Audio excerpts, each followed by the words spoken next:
Channel five நெஞ்சங்களுக்கு வணக்கம். இன்றைக்கு நாட்டையே உலுக்கி இருக்கிறது செங்கோட்டைக்கு அருகில் நடந்த இந்த கார் குண்டுவெடிப்பு. இந்த கார் குண்டுவெடிப்பானது இரவு நடந்திருக்குது. சரியாக 6:30 மணி அளவில் இந்த சம்பவமானது நடந்திருக்குது. அந்த டெல்லியில செங்கோட்டைக்கு அருகாமையிலேயே மெட்ரோ ரயில் நிலையம் அந்த கேட் 1 அதற்கு அருகில் உள்ள அந்த சிக்னல்ல தான் சரியாக ரெட் சிக்னல் வந்த உடனே எல்லா கார்களும் வரிசையா நின்றுருக்கு. நின்ன உடனே மெதுவா வந்துட்டு இருந்த ஒரு காரும் நின்றுருக்கு. அந்த கார் தான் வெடிச்சு செதறி இருக்கு பயங்கர சத்தத்தோட. அதாவது இந்த கார் வெடிப்பினுடைய சத்தம் 3 கிலோமீட்டர் வரைக்கும் அதிர்வை ஏற்படுத்தி இருக்குது. கிட்டத்தட்ட 9 பேர் இறந்துட்டாங்க. இப்ப 10 கூட சொல்றாங்க, சரியான தகவல் வரல. இப்போது வரைக்கும் 9 பேர் இறந்திருக்காங்க. 20 பேர் மருத்துவமனைகள் சிகிச்சை பெற்றுக்கிட்டு இருக்காங்க. இரவோடு இரவாக உள்துறை அமைச்சர் அமித்ஷா அவர்கள் சம்பவ இடத்திற்கு வந்து பார்க்கிறாரு. எல்லாரும் விசாரணை பண்ணிட்டு அனைத்து சிசிடிவி கேமராலையும் உடனடியாக ஆய்வு பண்ணுங்க அப்படின்னு ஒரு தகவலையும் சொல்லிட்டு அமித்ஷா அவர்கள் நேற்று ரிப்போர்ட்டர் சந்திச்சு பேசினாங்க. இதெல்லாம் நைட்டே நடந்து முடிஞ்சிருச்சு. நைட்டு உடனடியாக அங்கே 7 அடுக்கு 8 அடுக்கு பாதுகாப்பு எல்லாம் வந்துருச்சு. எல்லாருமே இறங்கிட்டாங்க. என்ஐஏ எல்லாருமே இறங்கி சோதனையில் ஈடுபட ஆரம்பிச்சிட்டாங்க. இப்படி ஒரு சம்பவம் நம் தாய்நாட்டில் நடந்திருக்கிறது. சமீபத்தில் தான் பஹல்காம் தாக்குதல் நடந்துச்சு. நடந்து நாம பாகிஸ்தான் மீது ஒரு பதிலடியை கொடுத்து இப்போ அமைதி பூங்கா இருக்கக்கூடிய தமிழ்நாட்டில் மீண்டும் இப்படி ஒரு சம்பவம் நடந்திருக்கிறது. எனக்கு இதில் என்ன ஒரு வருத்தம்னா, இந்த சம்பவம் நடந்த உடனேயே மற்ற நாடுகள், அமெரிக்கா இருக்கட்டும், லண்டன், எல்லா நாடுகளும் உடனடியாக இங்க இருக்கக்கூடிய மக்களை கூட்டமான இடங்களுக்கு போகாதீங்க, இந்தியாவில் சேஃப் கிடையாது அப்படின்னு ஒரு தகவலை அவங்க பரிமாறும் போது, அதை கேட்கும் போது என் தாய்நாடு என்ன அந்த அளவுக்கு தீவிரவாதிகள் நடமாடும் ஒரு நாடா? இப்படி ஆயிருச்சா? இதுக்கு காரணம் யாரு அப்படின்னு தான் பார்க்க தோணுது. மீடியாவா போச்சு. அதனால நாகரிகமா பேச வேண்டிய நிலைமையில நான் உட்கார்ந்து பல வார்த்தைகளை கட்டுப்படுத்தி உள்ள முழுங்கிக்கிட்டு இருக்கேன். இந்த கார் யார் உரிமையாளர்னு இப்பதான் கண்டுபிடிச்சிருக்காங்க. இந்த காரின் உரிமையாளர் புல்வாமா தாக்குதல் நடந்துச்சு பார்த்தீங்களா, அந்த புல்வாமா பகுதியை சேர்ந்த தாரிக் அப்படின்ற நபர் தான் இந்த கார் உரிமையாளராம். முதல்ல இந்த காரின் உரிமையாளர் முகமது சல்மான் அப்படின்னு சொல்லிட்டு ஒருத்தர் தான் இந்த காரினுடைய முதல் ஓனரா இருந்திருக்காரு. இவர் 1.5 வருஷத்துக்கு அப்புறமா அந்த காரை வித்திருக்காரு. யாருக்கிட்ட? தேவேந்திரன் அப்படின்னு ஒருத்தர் வித்திருக்காரு. அவர்கிட்ட இருந்து தாரிக் கிட்ட கார் வந்திருக்கு. இந்த கார்ல தான் நேற்று அசம்பாவிதம் நடந்திருக்கு, குண்டுவெடிப்பு நடந்திருக்கிறது. அந்த காருடைய என்ன பார்த்தீங்கன்னா HR26CE 7674 ஹரியானா ரெஜிஸ்ட்ரேஷன் வண்டி. இப்படி ஒரு சம்பவம் தாய்நாட்டையே உலுக்கி இருக்கிறது. இப்ப யாராவது இங்க மதச்சார்பின்மை பேசுற ஆட்கள் இப்ப இதுக்கு பேசுங்க. ஏதாவது ஏன் இந்த இந்திய தாய் திருநாட்டில் இப்படி குறிப்பிட்ட ஒரு சில சமுதாயத்தை சேர்ந்தவங்க திரும்ப திரும்ப இப்படி ஒரு சம்பவங்களில் ஈடுபடுறாங்க? இவங்க யாருக்கு ஆதரவானவங்க? இவங்க எங்க இருந்து வந்தாங்க? இவங்களுக்கு ஆதரவு கொடுத்தது யாரு? இதெல்லாம் பேச மாட்டீங்கல்ல. சரியான ஆம்பளை இங்க அரசியல் பேசக்கூடிய அரசியல்வாதிகள் இந்த சம்பவத்தை மையமா வச்சு பேசுங்களே பாப்பா. இதுக்கு யார் காரணம்னு? ஒரு கொலை நடந்துட்டா இது ஒண்ணு இந்த கட்சிக்காரன் இந்த மாதிரி இப்பெல்லாம் பேசுனீங்கல்ல, இதை பேசுங்க.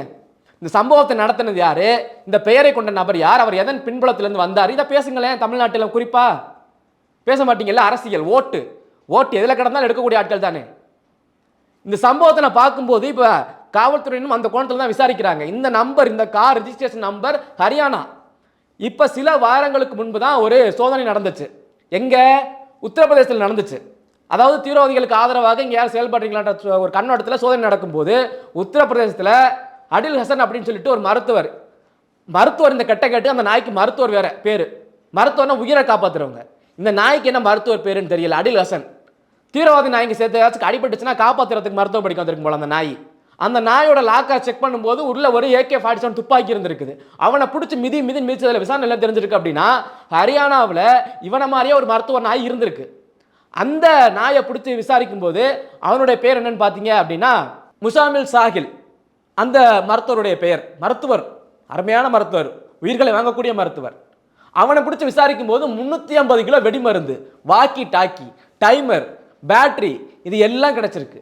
இப்போ ஒரு வாரத்துக்கு முன்னாடி சோதனை நடந்துச்சு ஹரியானாவில். இங்க இப்படி 350 கிலோ வெடிமருந்து கிடைச்சிருக்கு.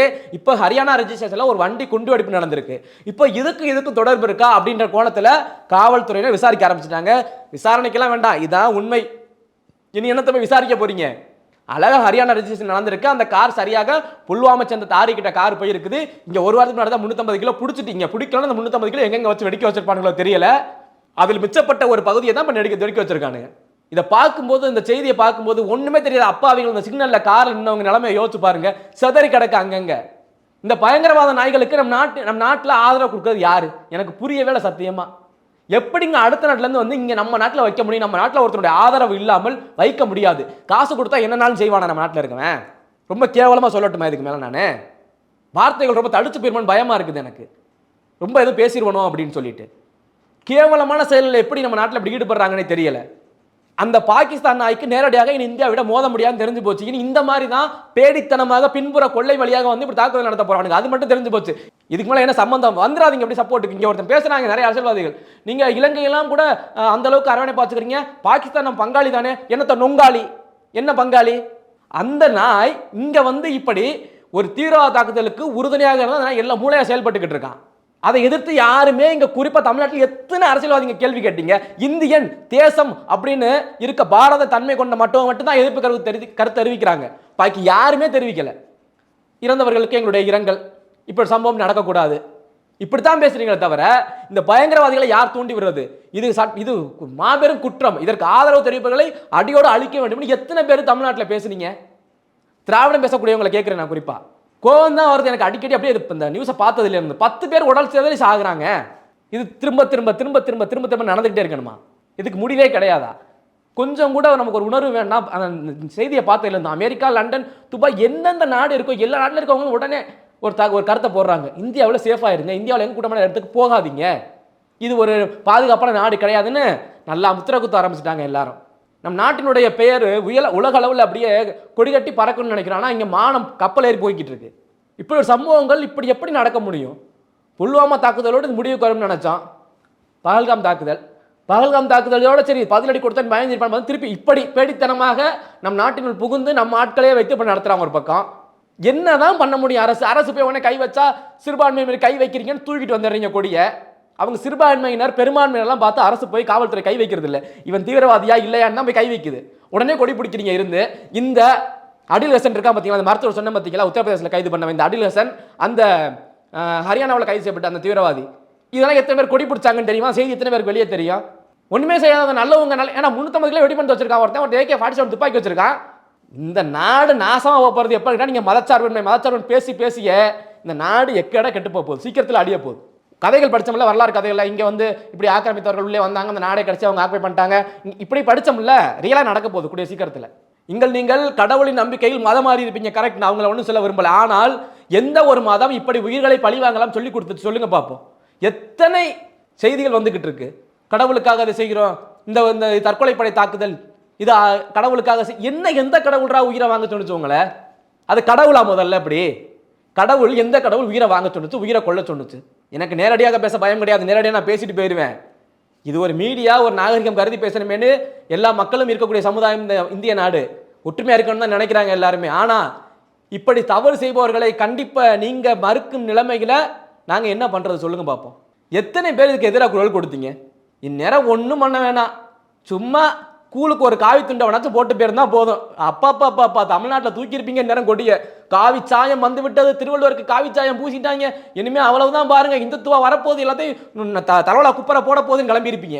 இதுக்கு ஒருத்தம் பேசுங்கடா, ஒரே ஒருத்தம் பேசுங்க யாராவது.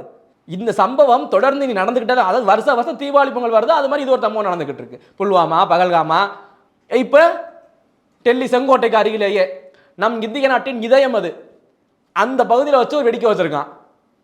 இவ்வளவுக்கு அந்த சிக்னல்ல ரெட் சிக்னல் போட்டனால மெதுவாக போன கார் இன்னொன்னே வெடிச்சிருக்கு. கொஞ்சம் யோசிச்சு பாருங்க, அந்த கார் ஒரு சிக்னல் இல்லை, அந்த கார் மெதுவாகவே போயிட்டு இருந்து ஏதாவது ஒரு இடத்த டார்கெட் பண்ணி செங்கோட்டையவோ இல்லை கூட்டமாக அதிகமாக இருக்கக்கூடிய இடத்தையும் டார்கெட் பண்ணி அடிச்சிருந்தா என்ன ஆகும்? இப்போ காருன்றனால வெடிக்கும் போது எல்லாமே அடுத்தடுத்து கார்கள் சுற்றி நிற்கும் போது அந்த ஃபோர்ஸ் நேரடியாக தாக்கியிருக்க வாய்ப்பு கிடையாது. ஓரளவுக்கு அந்த காயம்பட்டவர்கள் பிழைக்க வாய்ப்பு இருக்கு.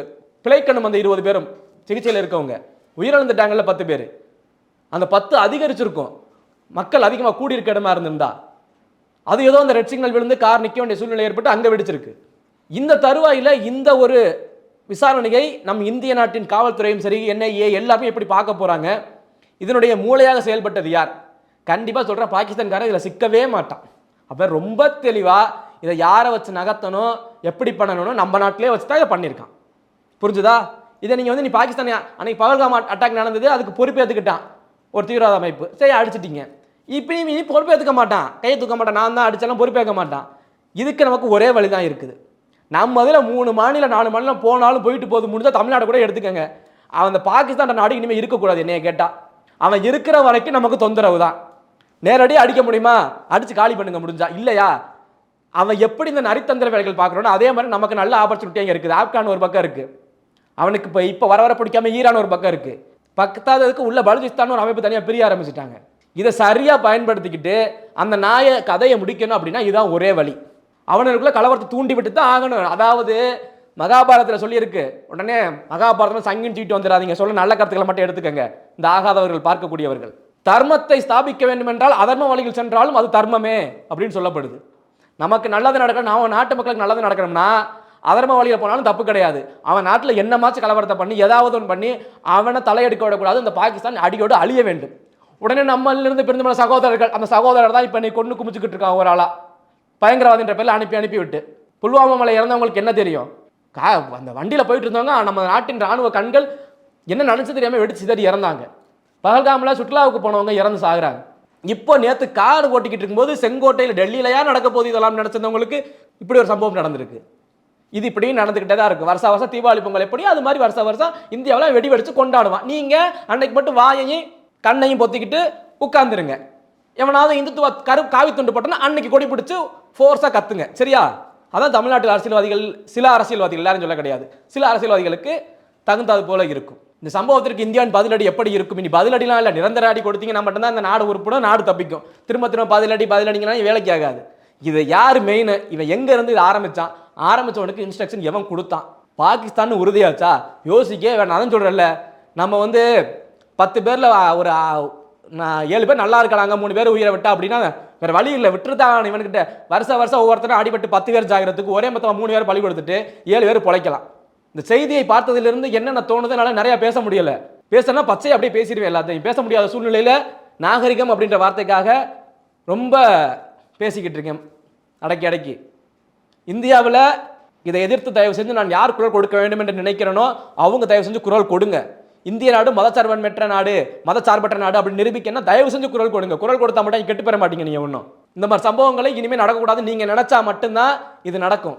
தயவு செஞ்சு இதுக்கு ஒரு நல்ல முடிவா இனி இந்தியாவில் இது நடக்காத இருக்க அளவுக்கு ஏதாவது முடிந்தால் செய்யுங்கள்.